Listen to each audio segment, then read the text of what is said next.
the metrics of how you're working through this, how we're seeing change. And, we do make it objective in that nature. I think, working and understanding the psychological nature also of what happens in the brain and the body and the emotions and the theories that exist are all relevant, but that's not why anyone's going to change. Why people change is the connection you have with the individual and the belief of kind of doing the work and trusting that process. And so when people are like, oh, I don't know what you're doing, or I don't see how you're working, I'll say, okay, well, what do you want to see? Let's map that all together. Let's measure it. Let's work through it. And, if you're good, you're good. Cool, I'm still here. We'll have coffee. Yeah, okay. The, I obviously it sounds like you've had some experience with that. I have too in the past, but I was like you. I was born in the physical, on the physical side of things, and didn't go to the psychological side academically or professionally until later. Yeah. But I recognize the connection, and that's why the question was framed the way it was. I do think that most professionals understand what you do. Yeah. Go ahead. Most. Yeah, I mean, I think in my field, in terms of psychology, I think people can understand that, right? The sports psychology, the mental skills training, that part, they had this idea of it, but I still am constantly kind of re-educating organizations of how the work looks like. What does the work look like? People might see me and be like, I don't know what she's done at all, right? Because a lot of my work is invisible. It's on the sidelines. It's very trusted in nature. Instead of the word confidential, it's trusted conversations in space. Right.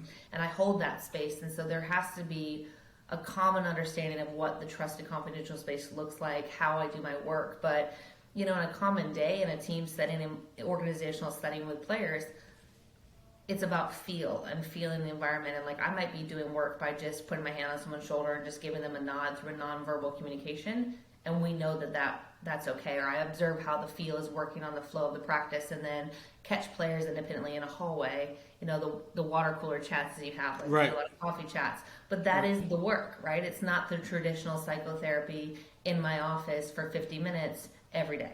I have those clients, and that's a very different workspace. But in organizational flows with players, the work is the presence of me being there, and the presence of them, and the observation and the feel of the environment, and finding the moments of making some change or some little nuggets here and there that allow shifts to happen. Yeah, most of your work and most of your consultation is done on the run. Mm-hmm. While you're up and down the hallway, past the weight room, on the field, on the track, whatever it is.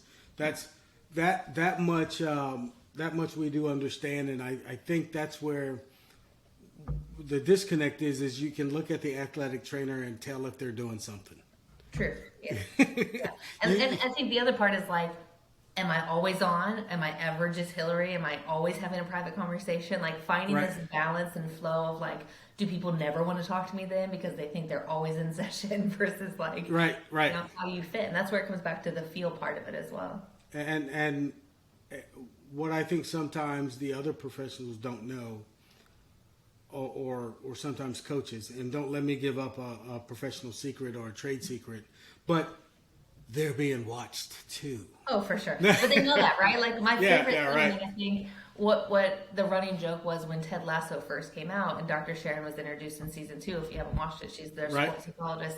And there's this prime episode, it's 1 or 2 of season 2, where she sits in the far back of the stadium, and then every time that the coach looks back, she's getting closer and closer and closer to the field. And it's this analogy that the psychologist is always watching and closer and closer consuming the space.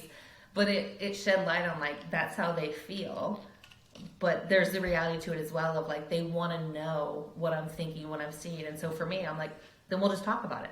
What do I see at practice? I'll tell you. I make it very real. So there's no assumptions or mind reading. We just have the transparent conversation. Yes, I'm observing. Here's what I look for. Do you use a mixed approach? Is it both, quantitative and qualitative, or are you just one side or the other? I feel like you can't be. Yeah. Yeah. But, yeah. Totally. So talk to us about how you make a qualitative finding quantitative? How do you give that some life in someone else's eyes? You know what I mean? Sure. I think like if we're measuring like, you know, any construct that you feel important, if you're looking at like the values Right. of a team, right? Like let's say you want a team that's really big in teamwork. Well, we have to operationally define what teamwork means, the behaviors of what that looks like, and then we create like a rating system for that, right? Or, Right. you know, so I think that's the blend of like, when I go into a team, I always work through what are their KPIs, their, you know, key performance indicators that they're Right. looking for from a mental and emotional standpoint, and how do we look to observe it? How do we teach it? Can we work through that? Have we common language?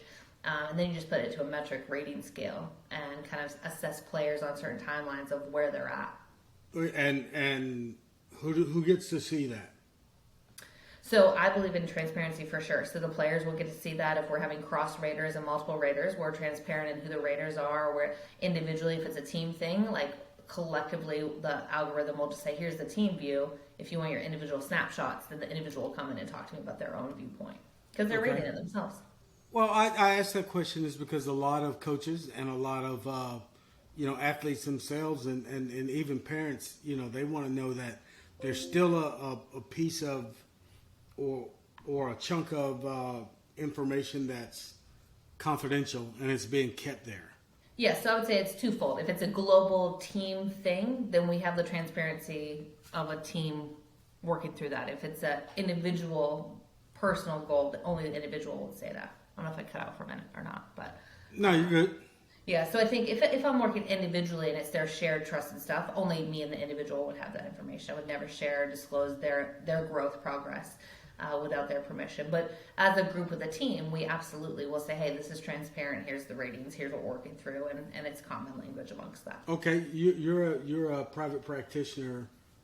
So what I want to know is, do you have a